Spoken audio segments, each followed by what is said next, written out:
Hello ವೀಕ್ಷಕರೇ, ನಮಸ್ಕಾರ. ತಮಗೆಲ್ಲರಿಗೂ ಭಾಗ್ಯ ಟಿವಿಗೆ ಸ್ವಾಗತ ಸುಸ್ವಾಗತ ಕೋರ್ತಾ ಇದ್ದೀವಿ. ಭಾಗ್ಯ ಮತ್ತು ಗಿರೀಶ್. ಸ್ನೇಹಿತರೆ, ಇವತ್ತು ನಾವು ತೋರಿಸ್ತಾ ಇರತಕ್ಕಂಥ ರೆಸಿಪಿ ಇದೆಯಲ್ಲ, ಆ ರೆಸಿಪಿನ ನೋಡಿದ್ರು ಸಾಕು ಬಾಯಲ್ಲಿ ನೀರು ಬರುತ್ತೆ. ಅಷ್ಟು ಸೊಗಸಾದ ನಮ್ಮ ಕರ್ನಾಟಕದ ಹೆಮ್ಮೆಯ ರೆಸಿಪಿ ಅಂದರೆ ತಪ್ಪಾಗಲ್ಲ. ಅದರಲ್ಲೂ ಇದು ಹಳ್ಳಿ ಸೊಗಡಿನ ರೆಸಿಪಿ. ಇಂಥ ಒಂದು ಸಂದರ್ಭದಲ್ಲಿ ಈ ಒಂದು ರೆಸಿಪಿ ಬಹಳ ಅಂದರೆ ಬಹಳ ಅವಶ್ಯಕತೆ ಅಂತ ನನ್ನ ಅಭಿಪ್ರಾಯ. ಇವತ್ತು ನಾವು ನಿಮಗೆ ಮಾಡಿ ತೋರಿಸ್ತಾ ಇರ್ತಕ್ಕಂಥ ಈ ಗೊಡ್ಕಾರ ರೆಸಿಪಿನ ನೀವೆಲ್ಲರೂ ಒಮ್ಮೆ ಪ್ರಯತ್ನ ಪಟ್ಟು ಮಾಡಿ ನೋಡಿ. ಎಷ್ಟು ಸೊಗಸಾದ ರುಚಿ ಅಂದರೆ ಈ ರುಚಿಗೆ ಮನಸೊಲ್ದರೆ ಇಲ್ಲ. ಎಷ್ಟೋ ಜನಕ್ಕೆ ಈ ಗೊಡ್ಕಾರ ಗೊತ್ತಿರ್ಬೋದು ಅಥವಾ ಎಷ್ಟೋ ಜನಕ್ಕೆ ಗೊತ್ತಿಲ್ಲದೇ ಇರ್ಬೋದು. ಈ ಒಂದು ಗೊಡ್ಕಾರ ಇದೆಯಲ್ಲ, ಇದು ಚಪಾತಿಗಾಗ್ಬೋದು, ಅನ್ನಕ್ಕಾಗ್ಬೋದು, ಮುದ್ದೆಗಾಗ್ಬೋದು, ಪ್ರತಿಯೊಂದಕ್ಕೂ ಕಾಂಬಿನೇಷನ್ ಆಗುತ್ತೆ ನೀವು ಒಂದು ಸ್ವಲ್ಪ ತುಪ್ಪನ ಸೇರಿಸಿ ತಿನ್ನೋದ್ರಿಂದ. ಅದರಲ್ಲಂತೂ ಈ ಗೊಡ್ಕಾರನ ಉಪಯೋಗಿಸಿ ಸ್ವಲ್ಪ ನೀರನ್ನು ಬೆರೆಸಿ ನಾವು ಮುದ್ದೆನೂ ಸಹ ಊಟ ಮಾಡ್ಬೋದು. ಈ ಗೊಡ್ಕಾರನ ನೀವು ಮಾಡಿ ಇಮಿಡಿಯೇಟಾಗಿ ಫ್ರಿಜ್ಜಲ್ಲಿ ಇಡ್ದಿರ ಒಂದು ದಿನ ಆದ ನಂತರ ಇಟ್ಟರೆ ನಿಮಗೆ ಆ ಒಂದು ದಿನದಲ್ಲಿ ಇದು ಚೆನ್ನಾಗಿ ರುಚಿ ಬರುತ್ತೆ. ಮತ್ತು ನೀವು 15ರಿಂದ 1 ತಿಂಗಳವರೆಗೂ ನೀವು ಫ್ರಿಜ್ಜಲ್ಲಿ ಇಟ್ಕೊಂಡು ಬೇಕಾದಾಗ ಗೊಡ್ಕಾರದ ಸವಿನ ಸವಿಬೋದು. ಹಾಗೆ ಬನ್ನಿ, ಈಗ ಗುಡ್ಕಾರ ಮಾಡೋದಕ್ಕೆ ಬೇಕಾದಂಥ ಪದಾರ್ಥಗಳೇನು, ಹಾಗೆ ಮಾಡ್ತಕ್ಕಂಥ ವಿಧಾನ ಏನು ಅಂತ ನೋಡ್ಕೊಳ್ಳೋಣ. ಮೊದಲಿಗೆ ನಾವಿಲ್ಲಿ 15 ಖಾರದ ಮೆಣಸಿನ್ಕಾಯಿನ ತೊಗೊಂಡಿದ್ದೀವಿ. ಹಾಗೆ 15 ಮಣ್ಕಟ್ಟು ಮೆಣಸಿನ್ಕಾಯಿನ ತೊಗೊಂಡಿದ್ದೀವಿ. 10 ಬ್ಯಾಡಗಿ ಮೆಣಸಿನ್ಕಾಯಿನ ತೊಗೊಂಡಿದ್ದೀವಿ. ಜೊತೆಗೆ 50 ಗ್ರಾಮ್ನಷ್ಟು ಹುಣಸೆ ಹಣ್ಣು, ಬರೀ ಅರ್ಧ ಈರುಳ್ಳಿ ತೊಗೊಂಡಿದ್ದೀವಿ. 1 ಹಿಡಿಯಷ್ಟು ಕೊತ್ತಂಬರಿ ಸೊಪ್ಪು, ಹಾಗೆ 1 ಹಿಡಿಯಷ್ಟು ಪುದೀನ ಸೊಪ್ಪು, ಸ್ವಲ್ಪ ಕರಿಬೇವಿನ ಸೊಪ್ಪು, ಜೊತೆಗೆ 2 ಗಡ್ಡೆಯಷ್ಟು ಬೆಳ್ಳುಳ್ಳಿ, 1.5 ಟೇಬಲ್ ಸ್ಪೂನಷ್ಟು ಬೆಲ್ಲ, 1 ಟೇಬಲ್ ಸ್ಪೂನಷ್ಟು ತೆಂಗಿನಕಾಯಿ ತುರಿ, 1 ಟೇಬಲ್ ಸ್ಪೂನಷ್ಟು ಎಣ್ಣೆ, 2 ಟೇಬಲ್ ಸ್ಪೂನಷ್ಟು ಜೀರಿಗೆ, ರುಚಿಗೆ ತಕ್ಕಷ್ಟು ಉಪ್ಪು. ಇದಿಷ್ಟೇ ನಿಮಗೆ ಹಳ್ಳಿ ಸೊಗಡಿನ ಗುಡ್ಕಾರ ಮಾಡೋದಕ್ಕೆ ಬೇಕಾದಂಥ ಪದಾರ್ಥಗಳು. ಹಾಗೆ ಬನ್ನಿ ಈಗ ಮಾಡ್ತಕ್ಕಂಥ ವಿಧಾನನ ನೋಡ್ಕೊಳ್ಳೋಣ. ಮೊದಲಿಗೆ ನಾವು ತೊಗೊಂಡಂಥ 50 ಗ್ರಾಮ್ನಷ್ಟು ಹುಣಸೆ ಹಣ್ಣನ್ನು ತೊಳೆದು ಸ್ವಲ್ಪ ಹೊತ್ತು ನೀರಲ್ಲಿ ನೆನೆಸಬೇಕಾಗತ್ತೆ. ಈ ರೀತಿ ನೀರನ್ನು ಸೇರಿಸಾದ ನಂತರ ಒಂದು 5ರಿಂದ 10 ನಿಮಿಷಗಳ ಕಾಲ ಹುಣಸೆ ಹಣ್ಣು ನೀರಲ್ಲಿ ನೆಂದರೆ ಸಾಕಾಗುತ್ತೆ. ಹುಣಸೆ ಹಣ್ಣನ್ನು ನೆನೆಸಿಟ್ಟ ನಂತರ ನಾವೀಗ ಸ್ಟವ್ ಮೇಲೆ ಒಂದು ಬಾಣಲಿ ಇಟ್ಕೊಂಡಿದ್ದೀವಿ. ಬಾಣಲಿಗೆ ನಾವು ತೊಗೊಂಡಂಥ 3 ರೀತಿಯಾದಂಥ ಮೆಣಸಿನಕಾಯಿನೂ ಸಹ ಸೇರಿಸ್ಕೊಳ್ಳೋಣ. ನಂತರ ನಾವು ತೊಗೊಂಡಂಥ 1 ಟೇಬಲ್ ಸ್ಪೂನಷ್ಟು ಎಣ್ಣೆನೂ ಸಹ ಸೇರಿಸಿ ಒಂದು 4ರಿಂದ 5 ನಿಮಿಷಗಳ ಕಾಲ ಮೆಣಸಿನ್ಕಾಯಿನ ಚೆನ್ನಾಗಿ ಹುರ್ಕೋಬೇಕಾಗುತ್ತೆ. ಈ ರೀತಿ ಮೆಣಸಿನ್ಕಾಯಿನ ಹುರಿಬೇಕಾದ್ರೆ ನೀವು ಮೀಡಿಯಮ್ ಫ್ಲೇಮಲ್ಲೇ ಹುರ್ಕೋಬೇಕಾಗುತ್ತೆ. ಈ ರೀತಿ ಎಣ್ಣೆನ ಸೇರಿಸಿ ಹುರ್ಕೊಳ್ಳೋದ್ರಿಂದ ಮೆಣಸಿನ್ಕಾಯಿ ಹುರಿಬೇಕಾದ್ರೆ ನಿಮಗೆ ಘಾಟ್ ಬರಲ್ಲ, ಮತ್ತು ಹುರಿದಂಥ ಮೆಣಸಿನ್ಕಾಯಿನೂ ಸಹ ಸ್ವಲ್ಪ ಗರಿಗರಿಯಾಗಿರುತ್ತೆ. ಹೀಗಿಲ್ಲಿ ನಾವು ಸರಿಸುಮಾರು ಏನಿಲ್ಲ ಅಂದರೂ ಒಂದು 4 ನಿಮಿಷಗಳ ಕಾಲ ಮೀಡಿಯಮ್ ಫ್ಲೇಮಲ್ಲೇ ನೀಟಾಗಿ ಮೆಣಸಿನ್ಕಾಯಿನೆಲ್ಲ ಹುರ್ಕೊಂಡಾಯಿತು. ಈಗ ಫ್ಲೇಮ್ನ ಆಫ್ ಮಾಡ್ಕೊಳ್ತೀವಿ. ಈ ರೀತಿ ಮೆಣಸಿನ್ಕಾಯಿನ ಹುರಿದು ಒಂದು ತಟ್ಟೆಗೆ ಸೇರಿಸಾದ ನಂತರ ನಾವೀಗ ಈರುಳ್ಳಿನ ಹುರ್ಕೋಬೇಕಾಗತ್ತೆ. ನಂತರ ನಾವು ತೊಗೊಂಡಂಥ ಅರ್ಧ ಈರುಳ್ಳಿನ ಬಾಣಲಿಗೆ ಸೇರಿಸಿ ಕೆಂಪಾಗೋವರೆಗೂ ನಾವು ಹುರ್ಕೋಬೇಕಾಗತ್ತೆ. ಈರುಳ್ಳಿನ ಈ ರೀತಿ ಉರಿತಾ ಹುರಿದಂಥ ಈರುಳ್ಳಿ ಕೆಂಪಾಗಬೇಕು, ಅಲ್ಲಿವರೆಗೂ ನಾವು ಈರುಳ್ಳಿನ ಹುರ್ಕೋಬೇಕು. ಈ ರೀತಿ ಈರುಳ್ಳಿನ ಹುರ್ಕೋಬೇಕಾದ್ರೆ ದಯವಿಟ್ಟು ಮೀಡಿಯಮ್ ಫ್ಲೇಮಲ್ಲೇ ಹುರ್ಕೊಳ್ಳಿ.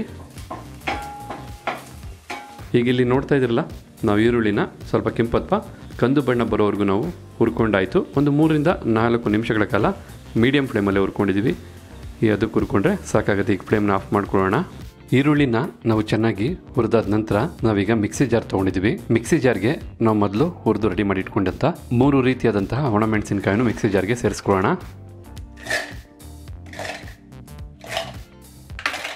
ನಾವು ಮಿಕ್ಕಿದ್ದೆಲ್ಲ ಪದಾರ್ಥನೂ ಮಿಕ್ಸಿ ಜಾರ್ಗೆ ಸೇರಿಸಿ ರುಬ್ಕೋಬೇಕಾಗತ್ತೆ. ಮೆಣಸಿನ್ಕಾಯಿನ ನಾವು ಒಂದು ರೌಂಡು ನೀಟಾಗಿ ರುಬ್ಕೊಳ್ಳೋದ್ರಿಂದ ನಿಮಗೆ ಮೆಣಸಿನ್ಕಾಯಿ ಪುಡಿ ಆದರೆ ಮತ್ತೆಲ್ಲ ಪದಾರ್ಥಗಳು ಸೇರಿಸೋದಕ್ಕೆ ಸಹಾಯ ಆಗುತ್ತೆ.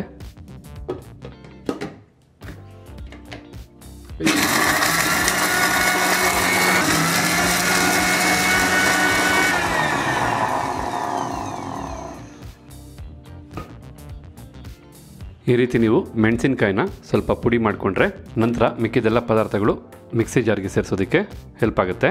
ನಂತರ ಈಗ ನಾವು ಹುರಿದಂಥ ಈರುಳ್ಳಿನ ಸೇರಿಸ್ಕೊಳ್ತಾ ಇದ್ದೀವಿ. ಹಾಗೆ ನಾವು ತೊಗೊಂಡಂಥ 2 ಗಡ್ಡೆ ಬೆಳ್ಳುಳ್ಳಿನೂ ಸಹ ಸೇರಿಸ್ಕೊಳ್ತಾ ಇದ್ದೀವಿ. ಜೊತೆಗೆ 1 ಟೇಬಲ್ ಸ್ಪೂನಷ್ಟು ತೆಂಗಿನಕಾಯಿ ತುರಿ, ಹಾಗೆ 1.5 ಟೇಬಲ್ ಸ್ಪೂನಷ್ಟು ಬೆಲ್ಲ, ಜೊತೆಗೆ 2 ಟೇಬಲ್ ಸ್ಪೂನಷ್ಟು ಜೀರಿಗೆ,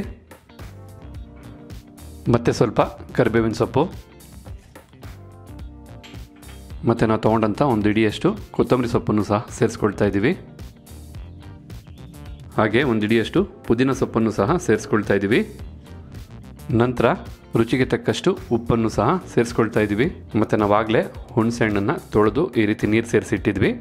ನಾವು ಯಾವುದೇ ಕಾರಣಕ್ಕೂ ಇಲ್ಲಿ ಹುಣಸೆ ಹಣ್ಣನ್ನು ಕಿವುಚಿ ಸೇರಿಸ್ತಾ ಇಲ್ಲ, ಹಾಗೆ ನೀರು ಮತ್ತು ಹುಣಸೆ ಹಣ್ಣನ್ನು ಸೇರಿಸ್ಕೊಳ್ತಾ ಇದ್ದೀವಿ. ಈಗ ನಾವು ಈ ರೆಸಿಪಿ ಮಾಡೋದಕ್ಕೆ ತೊಗೊಂಡಂಥ ಎಲ್ಲ ಪದಾರ್ಥಗಳನ್ನು ಮಿಕ್ಸಿ ಜಾರ್ಗೆ ಸೇರಿಸಾಯಿತು. ನಂತರ ಈಗ ಇದೆಲ್ಲ ನುಣ್ಣಗಾಗೋವರೆಗೂ ನಾವು ರುಬ್ಕೋಬೇಕಾಗತ್ತೆ.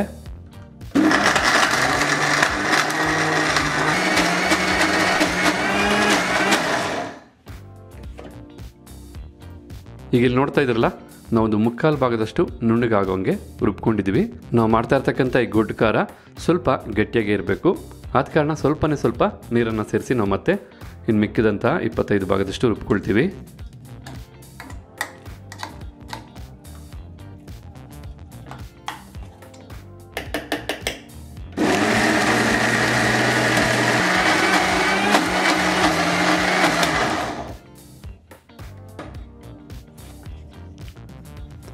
ಓಕೆ ವೀಕ್ಷಕರೇ, ಈಗ ಇಲ್ಲಿ ನೋಡ್ತಾ ಇದ್ರಲ್ಲ, ಕಂಪ್ಲೀಟಾಗಿ 100% ನೀಟಾಗಿ ನುಣ್ಣಗಾಗಿದೆ. ಈ ಒಂದು ಹದದವರೆಗೂ ನೀವು ನುಣ್ಣಿಗೆ ರುಬ್ಕೊಂಡ್ರೆ ಸಾಕಾಗುತ್ತೆ. ಈಗ ಇಲ್ಲಿ ನೋಡ್ತಾ ಇದ್ರಲ್ಲ, ನಾವು ಮಾಡಿದಂಥ ಹಳ್ಳಿ ಸೊಗಡಿನ ಗೊಡ್ಡು ಖಾರ ಎಷ್ಟು ಚೆನ್ನಾಗಿ ಬಂದಿದೆ ಅಂತೇಳಿ. ಈ ಒಂದು ಗೊಡ್ಡು ಖಾರ ನೋಡ್ತಾ ಇದ್ರೆ ಖಂಡಿತ ಯಾರಿಗೆ ಆಗ್ಬೋದು, ಬಾಯಲ್ಲಿ ನೀರು ಉರೋದಂತೂ ಗ್ಯಾರಂಟಿ. ಬಾಯಿ ಚಪ್ಪರಿಸ್ತಕ್ಕಂಥ ರುಚಿ, ನಾಲ್ಗೆಗೆ ಬಹಳ ರುಚಿ ಕೊಡ್ತಕ್ಕಂಥ ಈ ಗೊಡ್ಡು ಖಾರ ಎಲ್ಲರಿಗೂ ಇಷ್ಟ ಆಗುತ್ತೆ, ಭಾಳ ಸೊಗಸಾಗಿರುತ್ತೆ.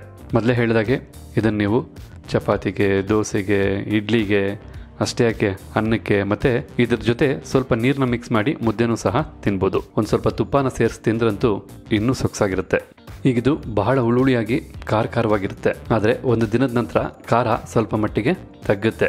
ನಂತರ ನೀವು ಇದನ್ನು ಒಂದು 15ರಿಂದ 30 ದಿನ ಬೇಕಾದರೂ ನೀವೊಂದು ಯಾವುದಾದ್ರು ಒಂದು ಟಿಫನ್ ಬಾಕ್ಸಲ್ಲಿ ಆಗ್ಬೋದು ಅಥವಾ ಯಾವುದಾರೊಂದು ಗಾಜಿನ ಬಾಟ್ಲಲ್ಲೂ ಆಗ್ಬೋದು ಸ್ಟೋರ್ ಮಾಡ್ಬೋದು. ಬೇಕಾದಾಗ ಇನ್ಸ್ಟೆಂಟಾಗಿ ನಿಮ್ಮ ಮನೆಯಲ್ಲೇ ನಮ್ಮ ಹಳ್ಳಿ ಸೊಗಡಿನ ಗೊಡ್ಡು ಖಾರ ರೆಡಿ ಇರುತ್ತೆ.